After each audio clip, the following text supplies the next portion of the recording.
ערב נעים לכולם. אני אציג את עיקרי הדברים ברשותכם לגבי תוכנית הצילומים השנה של תשפ"ה.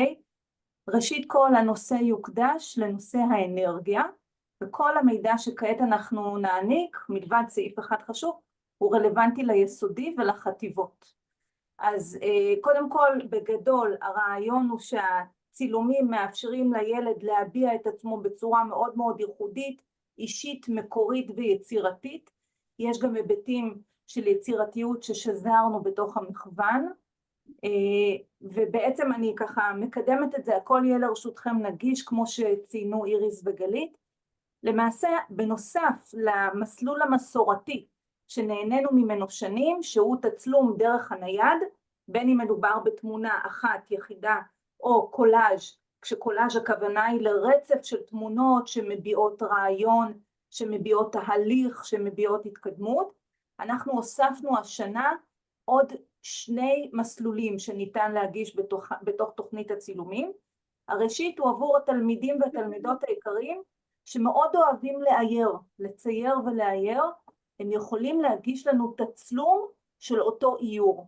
והמסלול השלישי הוא השנה לראשונה, אנחנו נקבל גם תוצרים של בינה מלאכותית עם דגש אחד חשוב, הבינה המלאכותית תהיה בהתבסס על תצלום מקורי שהתלמיד או התלמידה באמת ביצעו בפועל.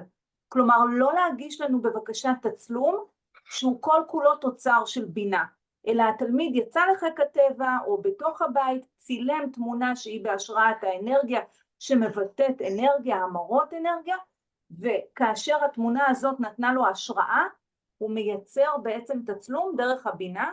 במידה ובחרתם במסלול הזה, אנחנו מבקשים להגיש בנוסף גם את אותו תצלום מקורי שהיווה השראה לתלמיד, לציין באיזה כלי של הבינה המלאכותית או מחולל התמונות הוא ישתמש, האם ב-AI של הקנווה, האם בלאונרדו, כל כך הרבה אפליקציות ותוכניות חינמיות שיש. והדבר השלישי, בבקשה כתבו מהו אותו פרומפט שניתן, אוקיי? כאן אנחנו נותנים, וגם במסמך ההנחיות הדברים מפורטים ונגישים עבורכם, נתנו פה דוגמאות לנושאים בנושא האנרגיה, מקורות אנרגיה, חיסכון באנרגיה, ההשפעה של האנרגיה על הסביבה, עתיד האנרגיה, כשאני בעצם אומרת הטכנולוגיות החדשות יכולות להוות פלטפורמה נהדרת לתוצרים בהתבסס על הבינה.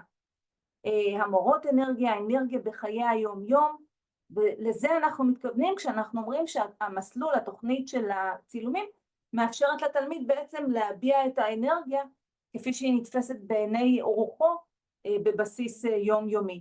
אוקיי? וכמובן לא רק אנרגיה בהיבטים של פיזיקה, אלא גם אפשר בהחלט צמיחה, נביטה, כל האמרות של אנרגיית האור, השמש, הכל, אוקיי? וכמובן כל רעיון אחר שלא מצוין פה ושעולה, יתקבל בברכה ובחיבוק חזק.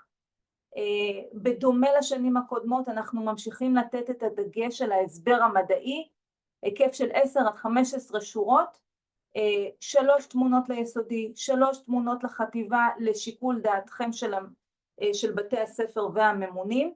מי יכול להגיש?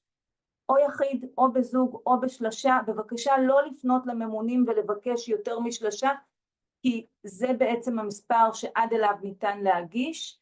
ועוד היבט מאוד מאוד חשוב שאנחנו מבקשים להקפיד עליו, רק תצלום שצולם פיזית על ידי אותו תלמיד או תלמידה, הוא זה שיוגש לממונים ולמפקחים במחוזות.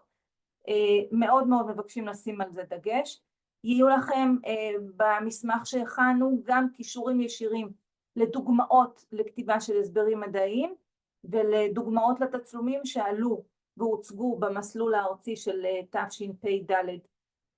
המועד האחרון להגשת התצלומים, תהיו בקשר עם הממונים במחוזות, הם יגישו לכם ואנחנו נקבל מהם את התצלומים הנבחרים. אותם תצלומים יועלו ויפורסמו ברחבי הארץ להצבעת הקהל, גם בני משפחה יוכלו להצביע, הגישה תהיה פתוחה לכל, ובאזור ככה יום העצמאות תהיה הבחירה, וההכרזה על התצלום חביב הקהל תהיה כמובן במסגרת אירועי שבוע מדע וטכנולוגיה. זהו המכוון, אנחנו לא נעבור עליו ברשותכם, הכל זמין יהיה עבורכם בפורטל, ושיהיה לנו באמת בשורות טובות, אמן, ושנהנה מתוכנית הצילומים באנרגיה טובה. תודה רבה לחברות היקרות שלי, גלית ורויטל, תענוג לעבוד איתכם.